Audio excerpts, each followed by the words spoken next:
Assalamualaikum.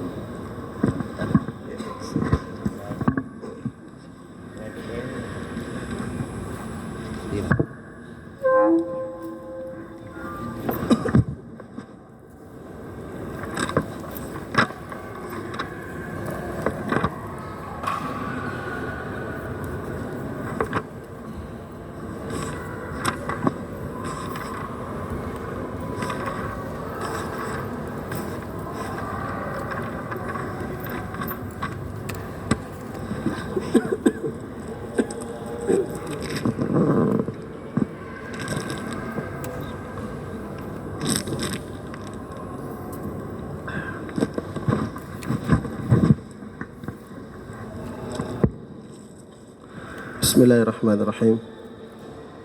Assalamualaikum warahmatullahi wabarakatuh. Alhamdulillahi rabbil alamin. Wa bihi nasta'inu ala umuri dunya waddin.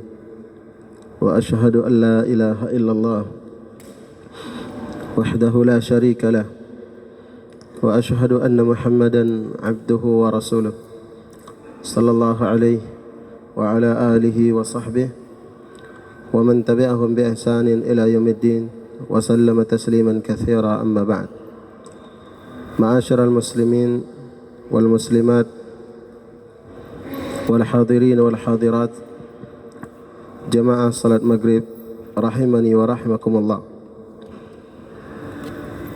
Kita lanjutkan pengajian kita, dan pada pertemuan yang lalu kita telah masuk dalam pembahasan bab yang ke-8, yaitu berkaitan dengan tayammum.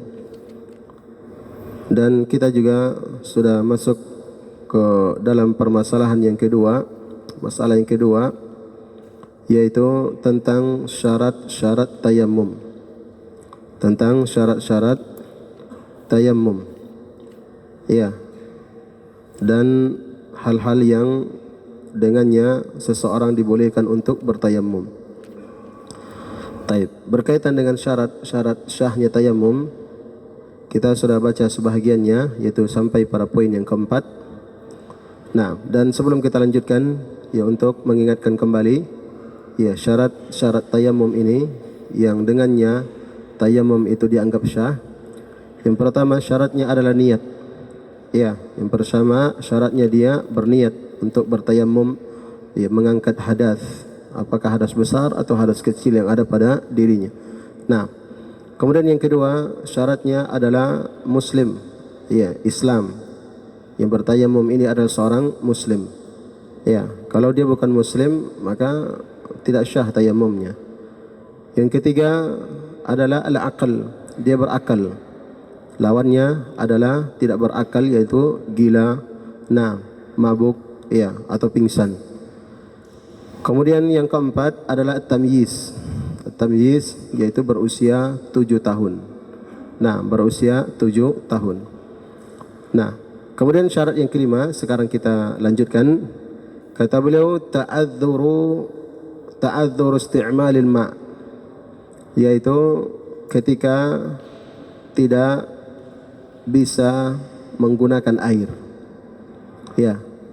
Jadi tayammum itu syah ketika tidak bisa menggunakan air. Ya. Karena tayammum pengganti dari wudu. Wudu dilakukan dengan air.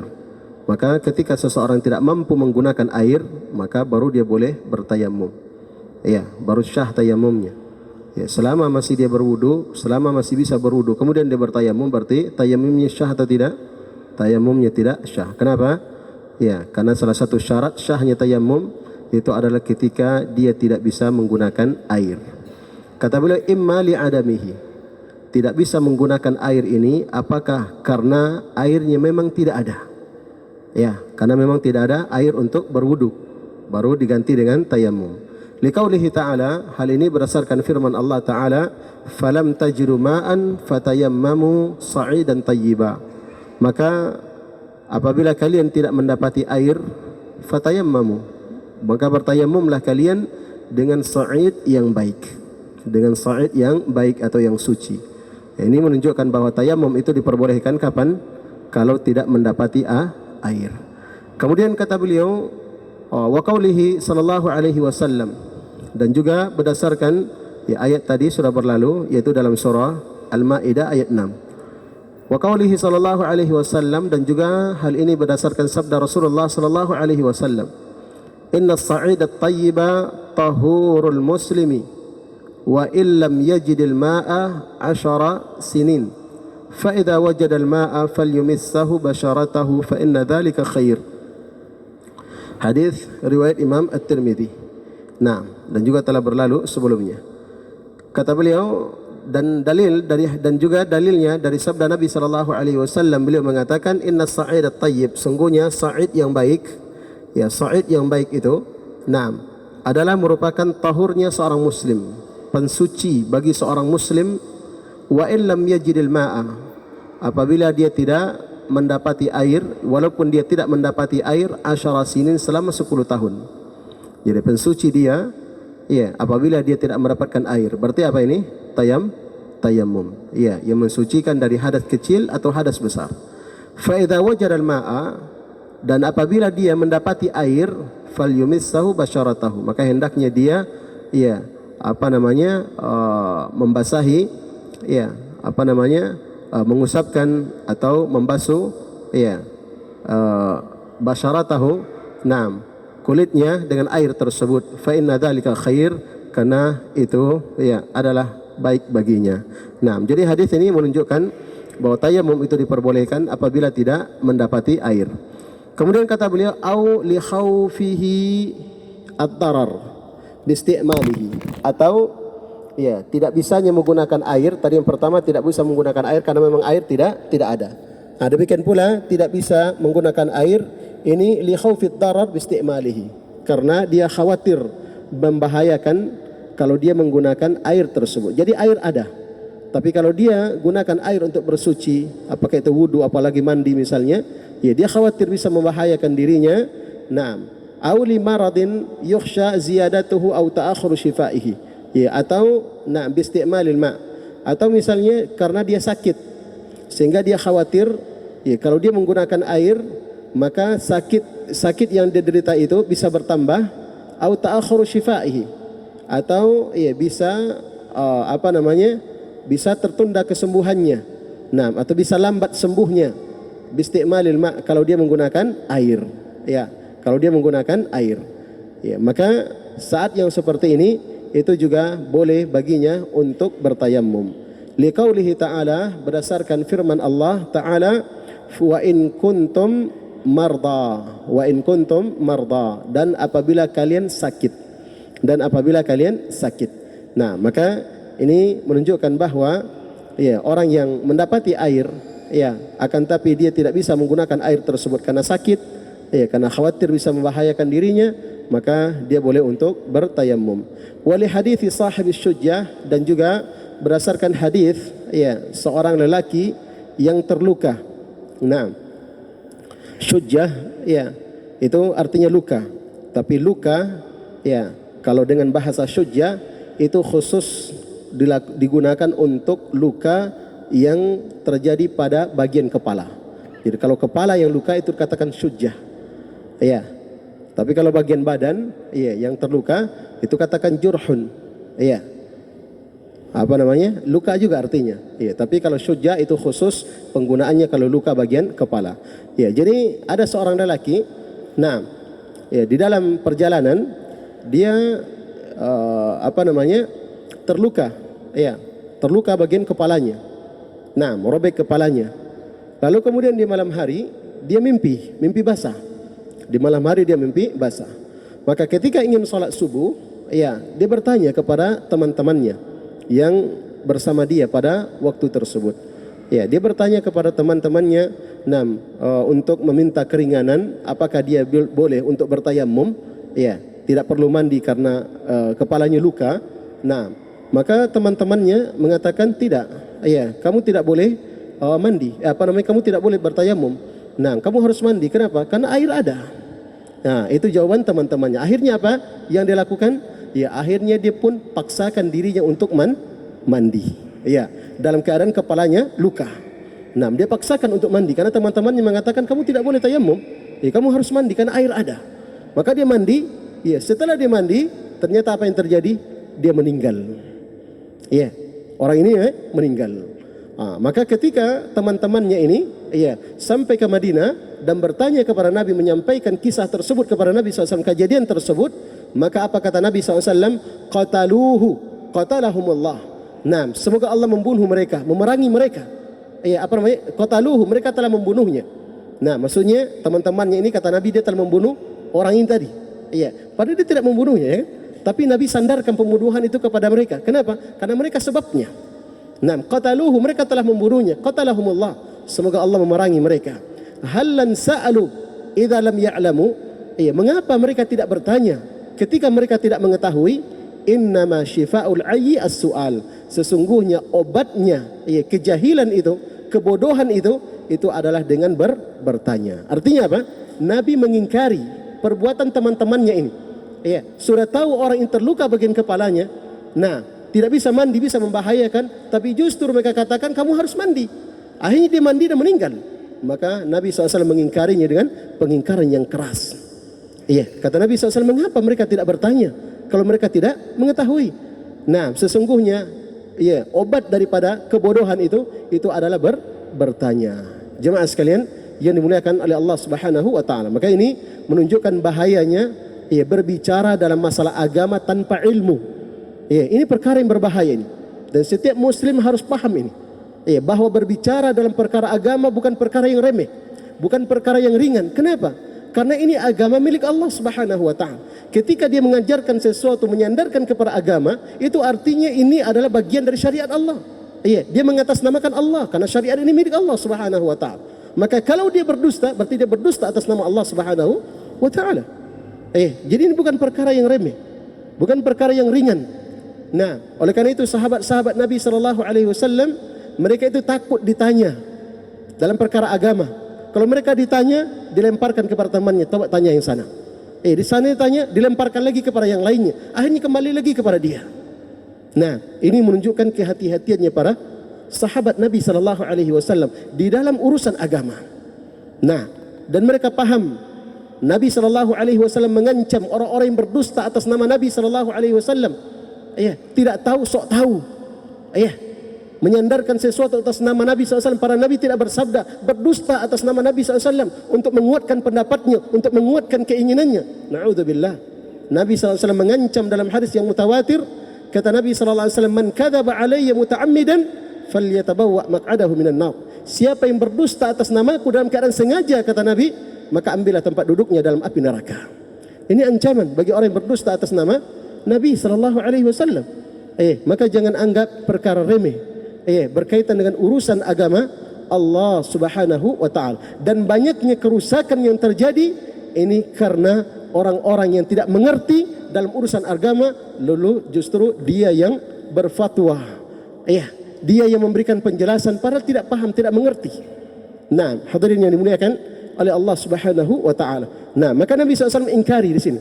Dan bahkan Nabi mengatakan mereka ini telah membunuhnya. Padahal mereka tidak membunuhnya. Mereka hanya menyuruh dia untuk mandi. Tapi karena mereka yang menyuruh untuk mandi, padahal dia bisa mendapatkan khusah, keringanan untuk bertayamum, tapi disuruh mandi, akhirnya meninggal, maka Nabi katakan mereka telah membunuhnya. Jemaah sekalian yang dimuliakan oleh Allah Subhanahu wa taala. Dan Allah taala berfirman, "Wala taqfu ma laysa laka bihi ilmun. Inna sam'a wal basara wal fu'ad kullu ulaika kana anhu mas'ula." Jangan kamu mengikuti sesuatu, kata Nabi sallallahu alaihi wasallam. Wala taqfu ma laysa laka bihi ilmun. Jangan kamu mengikuti sesuatu yang kamu tidak memiliki ilmu tentangnya. Perhatikan, jangan kamu mengikuti sesuatu yang kamu tidak memiliki ilmu tentangnya. Inna sam'a wal basara wal fu'ada kullu ulaika kana anhu mas'ula. Karena sesungguhnya pendengaran, penglihatan dan hati semuanya akan dimintai pertanggungjawabannya kelak di hadapan Allah Subhanahu wa taala. Maka berhati-hati dalam urusan agama. Agama ini sudah jelas, Al-Quran sudah jelas, hadis-hadis Nabi SAW sudah jelas, para ulama sudah jelas menjelaskan bagaimana maksud daripada hadis-hadis tersebut, maksud daripada ayat-ayat tersebut. Mana sahabat-sahabat Nabi, mana para ulama tabi'in, mana ulama-ulama tabi'in, mana imam-imam kaum muslimin, Imam Ahmad, Imam Syafi'i. Kembalikan kepada pemahaman mereka. Karena mereka lebih paham tentang agama ini, mereka lebih paham tentang Al-Quran dan hadis Nabi SAW. Kembalikan kepada pemahaman mereka. Dan buku-buku mereka sudah ada, sudah dicetak dan ada di hadapan kita. Maka berhati-hati dalam urusan agama. Jangan sekali-kali berbicara dalam agama Allah Subhanahu wa taala apa-apa yang kita tidak memiliki ilmu tentangnya. Nah, tidak memiliki ilmu tentangnya, karena itu adalah merupakan dosa yang sangat besar dan itu pasti akan ditanya kelak di hadapan Allah Subhanahu wa taala. Baik, kita kembali kepada kisah ini. Nah, jadi ya di dalam hadis ini ya menunjukkan dalil bahwasanya orang yang ya dalam keadaan sakit, nah, dan bisa membahayakan dirinya, ya kalau dia mandi, nah, atau kalau dia berwudu, maka dia boleh untuk bertayamum walaupun air ada. Walaupun air ada, tapi kalau dia gunakan air tersebut bisa membahayakan dirinya, penyakitnya bisa bertambah, atau misalnya ya tertunda kesembuhannya, bisa lama baru sembuh kalau selalu kena basah dengan air. Maka dalam kondisi yang seperti ini diberikan keringanan di dalam agama untuk bertayamum. Jelas ya? Nah, diberikan keringanan untuk bertayamum. Kemudian selanjutnya kata Nabi kata penulis rahimahullahu taala, "Aw li shiddati burdin yukhsha ma'ahu ad-darar." Ya, atau misalnya dia tidak bisa menggunakan air ya karena dingin yang sangat. Ya, dingin yang sangat. Yukhsha ma'ahu ad-darar. Ya, yang dikhawatirkan bisa membahayakan dia karena saking dinginnya. Nam awil halak, bisa mencelakakan dia biisti'malil ma', kalau seandainya dia menggunakan air, maka dia boleh untuk bertayamum. Akan tetapi ya kalau berkaitan dengan dingin ini, ya walaupun asalnya itu termasuk keringanan, ya dingin yang sangat, nah khawatir membahayakan dirinya kalau dia mandi atau berwudu, ya akan tetapi kalau seandainya dia mampu untuk memanaskan air, misalnya dia ada di rumah, ya kan? Iya, dia dalam keadaan junub misalnya, datang waktu sholat subuh dia mandi, oh dingin sekali, tapi di rumah lengkap fasilitas, ada kompor, iya ada air, dia bisa masak air, iya kemudian dia mandi dengan air hangat, iya, sehingga kalau mandi dengan air hangat tidak ada masalah, iya maka kalau itu mampu dia lakukan, iya dia lakukan seperti itu, iya nggak boleh langsung saya tayamum saja, kenapa? Karena dingin ini, padahal mampu menggunakan memanaskan air. Jadi iya ini kondisinya seperti ini, artinya kalau memang tidak bisa, tidak ada jalan yang lain, iya cuaca sangat dingin sekali. Ya, tidak bisa panaskan air, dan kalau seandainya dia mandi, ya khawatir bisa membahayakan dirinya, bisa sakit, maka silakan bertayamum. Nah, kemudian kata beliau, li hadithi Amr ibn As radhiyallahu anhu. Hal ini berdasarkan hadis Amr ibn As radhiyallahu anhu. Ya, annahu lamma bu'itha fi ghazwati dzatis salasil. Bahwasanya Amr ibn As ini tatkala diutus oleh Nabi sallallahu alaihi wasallam di dalam salah satu peperangan yang disebut dengan ghazwatu salasil, ya peperangan dzatus salasil. Qala, maka Amr ibn As mengatakan, ihtalamtu fi lailatin baridatin shadidatil bur. Ya, kata beliau saya mimpi, maksudnya mimpi basah, fi lailatin pada suatu malam, baridatin, ya malam yang dingin, shadidatil bur, yang sangat dingin. Ya, yang sangat dingin. Fa ashfaqtu, ya, in iktasaltu an ahlik, maka saya kasihan terhadap diriku. Ya, kalau seandainya saya mandi, saya bisa celaka, saya bisa sakit. Fatayammamtu, maka kata beliau, maka saya pun bertayamum, wa sallaitu bi ashabi salat as-subh, lalu kemudian saya pun salat, ya mengimami ya teman-temanku, sahabat-sahabatku di dalam salat subuh. Ya, maka ini menunjukkan bahwa ya orang yang dalam kondisi yang seperti ini, nah dia misalnya dalam keadaan junub di malam ya yang sangat dingin sekali, dia khawatir bisa sakit kalau dia mandi, tidak bisa gunakan air, tidak bisa panaskan air, maka dia boleh untuk bertayamum. Jelas ya? Nah, ini syarat yang kelima. Ya, tayamum itu diperbolehkan. Ya, syah tayamum itu syarat yang kelima tadi apa? Yaitu ketika tidak bisa menggunakan air. Ya, tidak bisa menggunakan air ini apakah karena air tidak ada, ya, atau ya karena tidak bisa menggunakan air disebabkan karena sakit atau karena cuaca yang sangat dingin bisa membahayakan dia, maka baru boleh untuk bertayamum. Kemudian kata beliau yang keenam, syarat yang keenam, ayakunat tayammumu biturabin bil yadi in wajadahu. Ya, tayamum itu hendaknya dengan menggunakan turab, dengan menggunakan tanah. Ya, diusap dengan tangannya, ya, in wajadahu, kalau dia mendapati tanah. Ya, kalau dia mendapati tanah. Liqaulihi ta'ala, berdasarkan firman Allah Ta'ala, fatayammamu sa'idan tayyiban famsahu biwujuhikum wa aydikum minhu. Allah Ta'ala berfirman, fatayammamu sa'idan tayyiban, maka bertayamumlah kalian dengan sa'id yang baik. Famsahu biwujuhikum, maka usaplah wajah-wajah kalian wa aydiyakum minhu, dan tangan-tangan kalian darinya. Nah, qala Ibnu Abbas, ya, Ibnu Abbas sahabat Nabi sallallahu alaihi wasallam menafsirkan, ya, kata beliau as-sa'id, yang dimaksud dengan sa'id di dalam ayat itu adalah turabul harf, tanah. Ya, tanah, ya, dipakai untuk bercocok tanam, tanah. Ya, itu dimaksud dengan apa? Ya, dengan sa'id, yakni tanah. Ya, semua kita paham soal tanah, ya kan? Nah, itu dimaksud dengan tanah kata beliau. Kemudian dikatakan dalam ayat sa'id, ya, sa'id dan tayyiban. Sa'id, jadi sa'id artinya tanah. Tayyiban, ya, kata beliau wat tayyib tahir, at-tahir. Tayyiban maksudnya adalah suci. Jadi tanah yang suci, bukan tanah yang ada najisnya. Dipahami? Nah, jadi di sini dijelaskan, ya, bahwa syarat yang keenam, ya, tayamum itu syah, ya, yaitu dengan menggunakan tanah. Ya, dengan menggunakan tanah yang suci, menggunakan tanah yang suci. Kata beliau, ya, selanjutnya, fa illam yajid turaban tayammama bima yaqdiru alaihi min ramlin aw hajarin.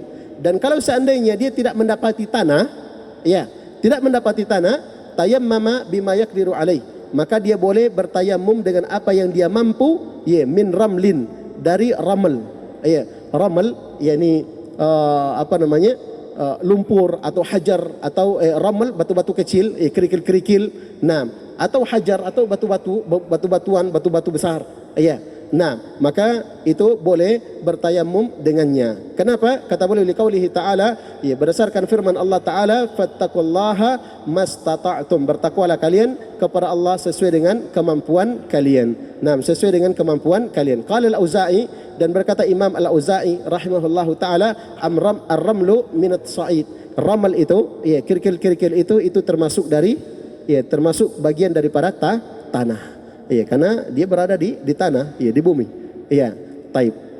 Jadi di sini, ya, penulis, ya, rahimahullahu taala atau hafizahumullah, ya, menyebutkan bahwa yang diinginkan dengan sa'id di dalam ayat ini itu adalah tanah. Ya, adalah tanah. Jadi kalau seandainya seseorang berada di tempat yang tidak ada tanah di situ, yang adanya hanya batu-batu, ya, dengan batu dia bertayamum. Jelas?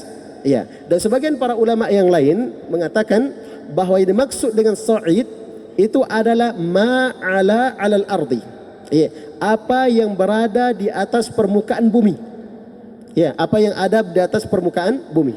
Maksudnya bagaimana? Maksudnya kalau bumi bagian atasnya itu adalah tanah, berarti itu adalah sa'id. Iya. Kalau pada bagian bumi, iya, yang bagian atasnya itu adalah pasir, berarti pasir itu adalah sa'id. Iya. Kalau di bumi yang bagian atasnya itu adalah kerikil-kerikil, berarti itu adalah sa'id, kerikilnya. Kalau misalnya dia berada di atas gunung batu, berarti batu itu adalah sa'id. Iya. Yaitu apa yang tinggi di atas permukaan tanah, dimanapun dia berada. Iya. Apakah yang tempat yang dia injak itu adalah bumi yang diinjak itu berupa tanah atau berupa pasir atau berupa batu, maka itulah yang dimaksud dengan sa'id. Iya. Dan insyaallah taala itu yang lebih, iya, yang lebih kuat, karena itu, iya, sesuai juga dengan asal daripada syariat kita, bahwa syariat itu adalah mudah. Iya, jadi di mana saja dia menginjak bumi ini, apapun, ya, permukaan bumi yang dia injak tersebut, maka itu yang dimaksud dengan sa'id. Jelas, ya? Ya, jemaah sekalian yang dimuliakan oleh Allah Subhanahu wa taala. Jadi, ya, bertayamum itu dengan menggunakan sa'id, apa yang tinggi di atas permukaan tanah. Kalau di atas permukaannya pasir, berarti itu sa'id. Kalau tanah itu sa'id, ya, dan seterusnya. Nah, taib, atau misalnya lumpur-lumpur misalnya, ya. Ya, berarti itu adalah sa'id. Nah, kemudian, ya, jadi selesai kita dari syarat-syarat tayamum. Nah, jadi di sini penulis menyebutkan ada 6 syarat. Jadi hendaknya kita ingat ini 6 syarat ini, ya, yang apabila terpenuhi 6 syarat ini, baru tayamum itu dianggap syah. Ya, tayamumnya dianggap syah. Baik, selesai kita dari masalah yang kedua. Sekarang kita lanjut masalah yang ketiga. Nah, masalah yang ketiga kata beliau adalah mubtilatut tayammum, pembatal-pembatal tayammum. Ya, pembatal-pembatal tayammum. Jadi sekarang kita sudah tahu, ya, sudah paham apa yang dimaksud dengan tayammum, ya, dan bahwasanya tayammum itu adalah sesuatu yang disyariatkan di dalam agama, ya, apabila tidak ada air, ya, tidak bisa menggunakan air. Dan juga kita sudah tahu, ya, tentang syarat-syarat, ya, yang dengannya tayammum kita dianggap syah. Nah, sekarang pembahasan berikutnya adalah tentang pembatal-pembatal tayammum. Jadi tayammum juga ada pembatal-pembatalnya. Nah, jadi juga pembatal-pembatalnya.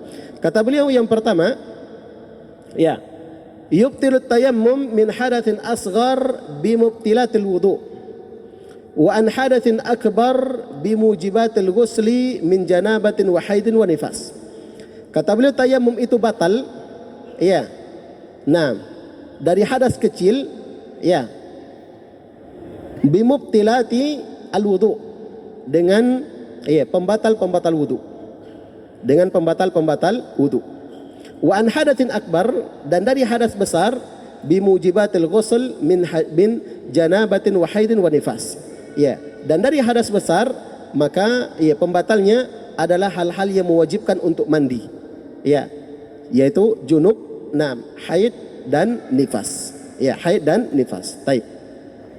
Kata beliau fa idza tayammama an hadatsin asghar, maka apabila ada seseorang yang bertayammum, dia tayammumnya karena hadas kecil.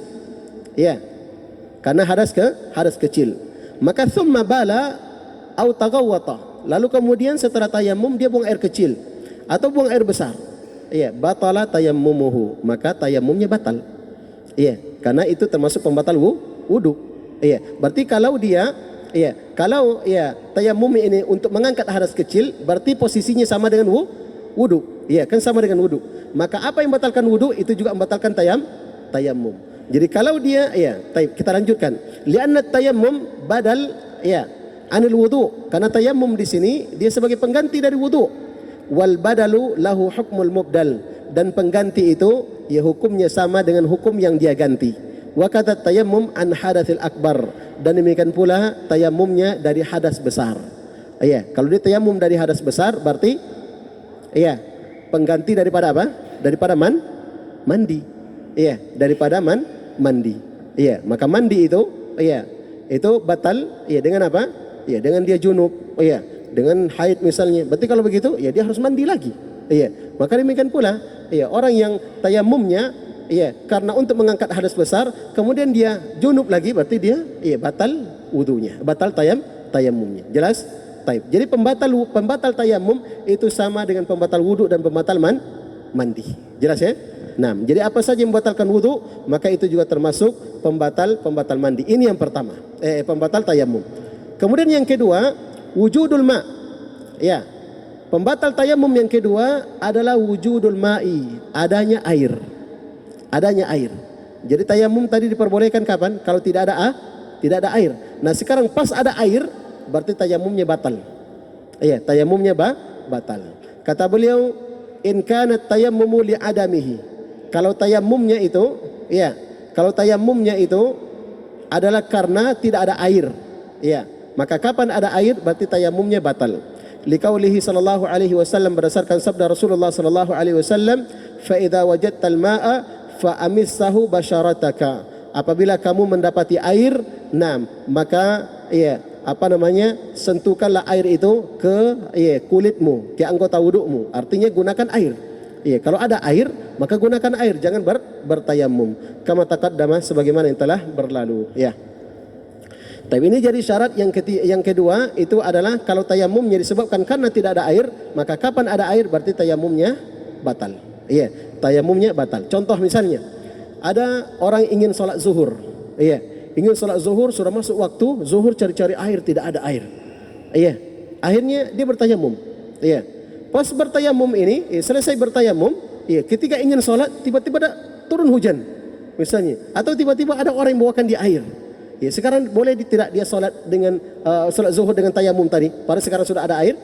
Jawabannya tidak boleh. Berarti batal tayammumnya, dia harus berwudu. Dipahami? Adapun kalau seandainya dia dia sholat zuhur dengan tayammum, karena tadi tidak ada air. Pas selesai sholat zuhur, sudah selesai sholat zuhur, sudah salam. Tiba-tiba ada orang bawakan dia air, atau misalnya tiba-tiba turun hujan, sekarang bagaimana? Dia ulangi sholat zuhurnya? Atau tidak? Jawabannya tidak. Kenapa? Karena tadi sholat zuhurnya sudah syah. Sudah syah, dia bertayammum. Tayammum syah bagi dia. Kenapa? Karena memang waktu itu tidak ada air, maka dia bertayammum. Ternyata setelah selesai sholat, walaupun waktu zuhur masih panjang misalnya, tapi dia sudah selesai sholat dengan tayammum, dan pada waktu tayammum memang syah dia untuk bertayammum, maka dia tidak perlu untuk mengulangi sholatnya. Beda kalau seandainya dia belum sholat, ada air, batal tayammumnya, maka dia harus berwudu. Jelas ya? Taib. Kemudian syarat yang ketiga adalah zawalul udhur alladhi min ajlihi syuri'at tayammum min maradin wa nahwihi. Syarat yang ketiga, bukan syarat, pembatal tayammum yang ketiga itu adalah hilangnya udzur. Ya, ini kalau seandainya tayammumnya tadi karena apa? Karena sakit misalnya tadi, atau karena dingin, ya kan? Ya, nah kalau sudah sakitnya itu sudah hilang, sudah sembuh, ya, atau dinginnya sudah tidak dingin lagi, berarti ya, maka tidak boleh lagi dia bertayamum, batal itu tayamumnya. Jelas? Taib. Jadi ini 3 pembatal tayamum. Yang pertama tadi, semua yang membatalkan wudu itu membatalkan tayamum. Karena tayamum ini sebagai pengganti daripada wudu. Maka apa yang membatalkan wudu itu juga membatalkan tayamum. 1. Kemudian yang kedua, kalau tayamumnya itu disebabkan karena tidak ada air, maka tayamumnya batal kapan air sudah ada. Yang ketiga, ya, pembatal tayamum ketiga, kalau dia bertayamum disebabkan karena sakit, ya, atau disebabkan karena dingin yang sangat sehingga dia tidak mampu untuk mandi, maka dia bertayamum, maka kapan udzur itu sudah hilang, dia sudah sembuh, ya, atau sudah tidak dingin lagi, maka berarti batal tayamumnya dan dia harus berwudu atau dia harus mandi. Jelas ya? Baik. Kemudian, ya, selesai kita dari masalah yang ketiga ini, ya, tentang pembatal tayamum. Kemudian sebelum kita berpindah kepada masalah yang kelima, yang keempat, ini masalah yang terakhir insyaallah. Ya, di sini ya saya ingat, walaupun pekan lalu ada sebagian dari saudara kita ingatkan, ya, minta tolong diingatkan tentang di pesawat, ya, apakah boleh bertayamum di pesawat atau tidak?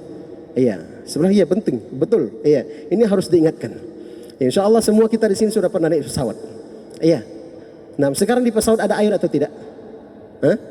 Pertanyaannya, di pesawat ada air atau tidak? Ada. Iya, ada air. Nah, banyak air. Iya, dan kalau seandainya tidak ada air, dia bisa bawa air dia ke pesawat, nanti persiapan. Oh, dia tahu. Seorang muslim tahu, oh, sebentar ini saya sholat zuhur, misalnya sholat ini, saya ada di pesawat ini. Iya, daripada repot-repot ke toiletnya, iya, untuk berwudu, sudah saya bawa ini saja. Iya, bawa segelas air misalnya atau 1 botol, ya sudah nanti saya berwudu. Iya, itu kan bisa. Nah, jadi di pesawat itu tidak ada alasan untuk bertayamum. Kenapa? Karena air ada. Iya. Nah, kalau ada air kemudian dia bertayamum, berarti tayamumnya syah atau tidak? Tidak syah. Tadi syaratnya sudah kita pelajari. Dan kalau tayamum tidak syah, berarti salat juga tidak syah. Jadi jangan bergampang-gampangan. Maunya enak-enak saja. Iya. Di pesawat ada air. Iya. Di toilet ada air. Silakan berwudu. Ya, apalagi kita sudah membahas tentang masalah wudu. Wudunya Nabi itu bagaimana? Hanya 1 mud saja, sedikit sekali. Jadi biar kita wudu tempat duduk kita berwudu, itu insyaallah tidak basah itu. Kita ambil saja sedikit, ya, basah-basahi, ya. Itu enggak menetes itu air ke bawah itu. Ya kan? Itu bisa. Kita berwudu. Yang jelas tayamum itu diperbolehkan, salah satu syaratnya kalau tidak ada air. Dan kapan ada air kemudian dia tayamum, berarti tayamumnya tidak syah. Jelas ya? Baik. Masalah yang terakhir, kata penulis rahimahullah, al-mas'alatul rabi'ah sifatut tayammum, tentang sifat tayamum. Ini yang kita tunggu-tunggu, bagaimana caranya tayamum itu. Iya, tata caranya tayamum itu bagaimana? Nah, kata beliau wa kaifiyatuhu, dan tata cara tayamum adalah an yanwiya. Yang pertama dia berniat. Gitu kan? Ya, dia berniat untuk tayamum.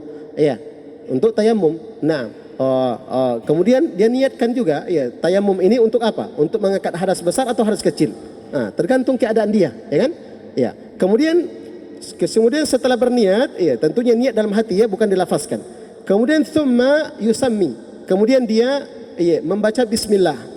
Ya, dia membaca bismillah seperti ketika ingin berwudu membaca bismillah. Lalu kemudian yang ketiga, wa yadribul arda biyadaihi darbatan wahidatan. Lalu kemudian dia memukul tanah, ya, 1 kali pukulan dengan kedua tangannya sekaligus. Ya. Jadi tangan, ya, dipukulkan kedua-duanya bersama dipukulkan, ya, ke tanah. Nah, dipukulkan, ya, dia memukulkan kedua tangannya, ya, ke bumi, darbatan wahidatan, 1 kali pukulan saja. Nah, thumma yanfukhuma, lalu kemudian dia meniup kedua telapak tangannya tadi. Ya. Ya, yanfuduhuma, atau dia pukulkan, dia usapkan kanan dan kiri. Ya, terserah, dia tiup boleh atau dia beginikan tangannya. Ya. Nah, itu juga boleh, silakan. Nah, kemudian setelah itu thumma yamsahu bihima wajhahu. Kemudian setelah itu dia mengusap wajahnya. Nah, dia mengusap wajahnya dengan tangan tadi, ya, yang sudah dipukulkan di tanah. Dia mengusap wajah. Mana yang dimaksud dengan wajah? Ya, wajah sudah berlalu dari tempat tumbuhnya rambut atasnya sampai ke dagu, lebarnya, cuping tangan kanan dan kiri. Itu semuanya diusap. Dipahami? Iya, diusap. Lalu kemudian apa lagi? Wa yadaihi, ya, ila rusghaini, dan kedua tangannya sampai ke pergelangan. Iya, diusap, iya, kemudian iya, iya, di pergelangan. Selesai. Sudah, ya. Nah, usap muka dan usap kedua tangannya. Nah, kedua tangan terserah, mau tangan kanan dulu atau tangan kiri dulu. Kalau tangan kanan dulu, ya berarti diusap dengan tangan kiri. Kalau tangan kiri dulu berarti diusap dengan tangan kanan. Terserah yang mana saja. Ya, diusap sampai di pergelangan. Ya, kata beliau li hadits Ammar. Ya, hal ini berdasarkan hadis Ammar, yaitu Ammar ibn Yasir. Wa fihi, ya, baik. Dan di dalam hadis itu ya disebutkan, nah, ya, at-tayammumu darbatan, ya, lil wajhi wal kaffain. Tayammum itu dilakukan dengan satu kali pukulan saja. Ya, untuk muka dan sekaligus untuk kedua tangan. Ya, untuk sekaligus apa namanya? Untuk muka dan sekaligus ya untuk tangan. Jadi satu kali pukulan saja, usap mukanya dan usap kedua tangannya. Bukan dua kali pukulan, satu untuk wajah, satu untuk tangan. Tidak, tapi satu kali pukulan saja. Jelas? Tapi dengan menggunakan kedua tangan sekaligus. Ya, menggunakan tangan sekaligus. Taib. Dan masih ada lagi, ya, kalau kita paksakan juga nanti kurang jelas. Insyaallah taala nanti kita ya perjelas lagi tentang kaifiatnya ya dalam pertemuan yang akan datang, karena waktu Isya sudah masuk. Ya, insyaallah taala lewat 10 menit. Ya, dan mudah-mudahan apa yang kita bahas ini bermanfaat bagi kita, dan mudah-mudahan Allah Subhanahu wa taala menjadikan ilmu yang telah kita pelajari sebagai ilmu yang bermanfaat bagi kita, dan semoga Allah Subhanahu wa taala menambahkan semangat kita di dalam menuntut ilmu, karena kita yakin dengan ilmu lah ya kita akan terbimbing kepada jalan yang diridai oleh Allah Subhanahu wa taala. Wallahu taala alam, sallallahu ala nabiyina Muhammadin wa ala